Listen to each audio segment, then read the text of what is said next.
তিশা এই নে 500 টাকা। আরে 500 টাকা দিচ্ছিস আমারে কে আবার? আরে এমনি দিচ্ছি না, যদি তুই 15 মিনিটের মধ্যে 4 রকমের খাবার খেতে পারিস তাহলে 500 টাকা আজকে তোরই হবে। আমার তো কোনো ব্যাপারই না, তাহলে এখনই দিবে না? পাগল নাকি? আগে চ্যালেঞ্জ কমপ্লিট কর তারপর দেবো। তাহলে এই নে তোর টাইম হলো স্টার্ট।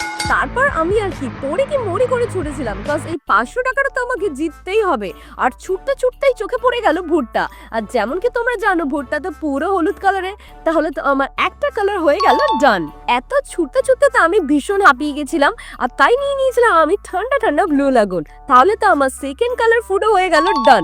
যাক, তেষ্টাটা তো একটু মিটলো। হ্যাঁ, আর একটু ভেবে নে, ভালো করে টাইমটা নষ্ট করতো, তাহলে এই যাত্রায় টাকাটা মনে হয় বাঁচবে।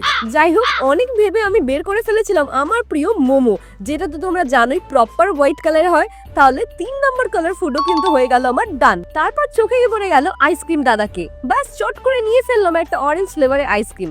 আর আমি কিন্তু তাহলে 10 মিনিটের মধ্যে 4টে কালারের ফুড খেয়ে কমপ্লিট করে ফেললাম। তো গাইজ তাহলে আমার আজকে 500 টাকা কিন্তু করে কিন্তু তিশা আমার থেকে নিয়েই নিল, তাই কি না? অবভিয়াসলি কি বলেছিলাম লাস্টে আমার পকেটেই আসবে।